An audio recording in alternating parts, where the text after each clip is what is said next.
अजय महात्मा जी ने बड़ा सुंदर कहा, बोले मानव कहे कि मैं बड़ा तो धरती पर क्यों खड़ा, धरती कहे कि मैं बड़ी तो शेष के सिर पर क्यों पड़ी, शेष कहे कि मैं बड़ा तो शंकर के गले में क्यों पड़ा, शंकर कहे कि मैं बड़ा तो कैलाश पर क्यों बसे, कैलाश कहे कि मैं बड़ा तो रावण की भुजा से क्यों खलबला, रावण कहे कि मैं बड़ा तो बाली की बगल में क्यों दबा, बाली कहे कि मैं बड़ा तो श्री राम के चरणों में क्यों पड़ा, और यहां तक कि भगवान राम भी कहे कि मैं बड़ा तो बोले भक्तों के हृदय में क्यों बसे। अगर मानव कहे कि मैं बड़ा, अगर मानव अहंकार करे कि मुझसे बड़ा कोई नहीं, मैं सबसे बड़ा हूं, तो धरती पर क्यों हूं, आकाश में उड़ना चाहिए। और धरती भी अगर अहंकार करे कि हम बड़ी, तो वो भी शेष के सिर पर है, और शेष कहे कि महाराज हमने तो धरती को धारण किया, हम सबसे बड़े, तो वो भी शंकर जी के गले में है। और बोले शंकर जी भी कहे कि हम सबसे बड़े, तो वो भी कैलाश पर हैं।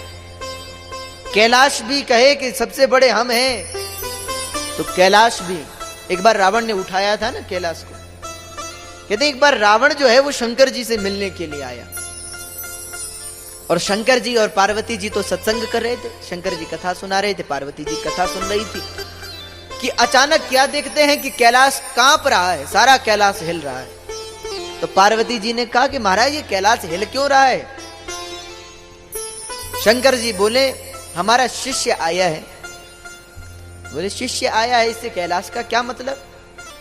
शंकर जी बोले जहां रावण जैसे शिष्य पहुंच जाते वहां ऐसे सब तहलका मच जाता है। अच्छा, रावण जैसे लोग कभी कथा में भी आ जाएं तो कथा में भी हाहाकार मचा के रख देते, इतना हल्ला करते हैं कई लोग तो कथा में। तो रावण, शंकर जी ने कहा रावण आया है। अच्छा, किसी ने रावण से पूछा कि भैया तो ये कैलाश को क्यों उठा रहा है। रावण ने कहा मैं शंकर जी को प्रणाम कर रहा हूं। तो एक वही महात्मा खड़े थे, उन्होंने कहा कि ये कैसा प्रणाम है। भाई सब लोग प्रणाम तो ऐसे होता है कि शिष्य जो है वो गुरु के चरणों में प्रणाम करता है, और तब गुरुदेव उसे उठाते हैं, और शिष्य कहता है महाराज मैं तो पतित था पर आपने मुझे उठाया है, बड़ा सौभाग्य है मेरा। ये प्रणाम करने का तरीका है। रावण ने कहा कि अगर हम भी सबके जैसा प्रणाम करेंगे तो सब में और हम में अंतर क्या रहेगा। तो बोले ये कैसा प्रणाम है। बोले हम शंकर जी को कैलाश सहित उठाकर सिर पे रख देंगे, हम ऐसे प्रणाम करते हैं। कोई ऐसे लोग हैं। अच्छा, रावण बड़ा अहंकारी है। किसी ने शंकर जी से कहा, बोले आप तो रावण के गुरु हैं। रावण के गुरु है ना शिव जी। किसी ने कहा कि आप गुरु हैं फिर भी रावण को समझाते क्यों नहीं कि राम से वैर मत करो, भगवान है तुम्हें मार देंगे। शंकर जी ने कहा, बोले जो रावण को समझाने जाते हैं वो खुद ही नहीं समझते कि रावण समझने वालों में से नहीं है। किसी ने कहा महाराज वो तो ठीक है, फिर भी गुरुदेव का कर्तव्य है कि वो एक बार तो समझाए, तो आप समझाने क्यों नहीं जाते। रामचरितमानस में रावण को सबने समझाया, शिवजी ने नहीं समझाया। मंदोदरी ने समझाया है, विभीषण ने समझाया है, हनुमान जी ने समझाया है, अंगद ने समझाया है, सबने समझाया। यहां तक कि कुंभकर्ण ने भी समझाया है। किसी ने कहा तो शंकर जी आपने क्यों नहीं समझाया। शंकर जी बोले एक बार हम रावण को समझाने के लिए लंका गए थे, तो क्या हुआ। बोले जब हम समझाने के लिए गए तो रावण ने कहा कि आप क्यों आए। शंकर जी बोले तुम्हें समझाने के लिए। तो रावण हंसने लगा। तो शंकर जी ने पूछा कि भैया हंस क्यों रहा है। रावण बोले आपके कितने सिर हैं। अच्छा, शंकर जी के कितने सिर हैं। 5 सिर हैं। शिव पुराण कहता है पंचवक्त्रम त्रिनेत्रम, शंकर जी के 5 सिर हैं।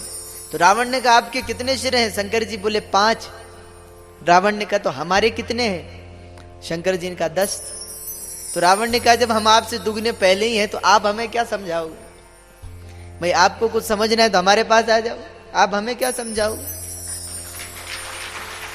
इसलिए शंकर जी कहते हैं कि अश्रद्धया हुता दत्तम, अश्रद्धावान को विद्या का दान नहीं करना चाहिए, नहीं तो स्वयं खुद ही हास्य का पात्र बन जाता है।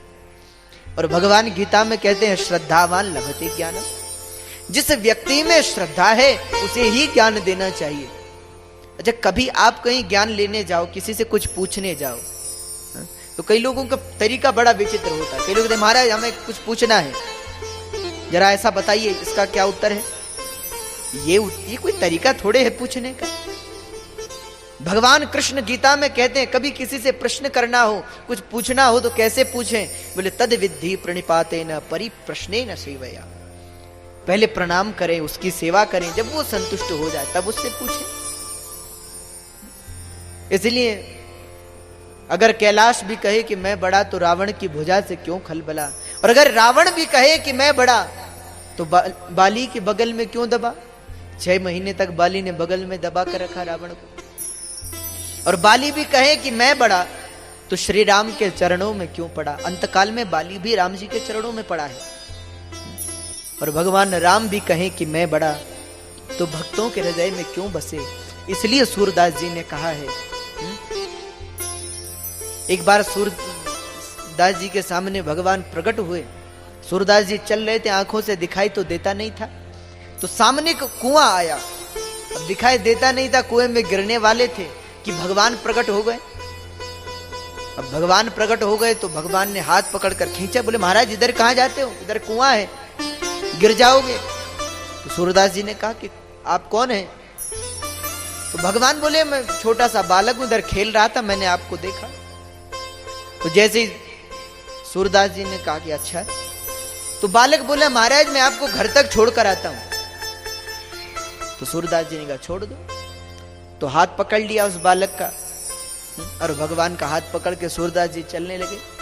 कुछ दूर चले तो सूरदास जी को आभास हुआ कि हो ना हो ये भगवान ही है।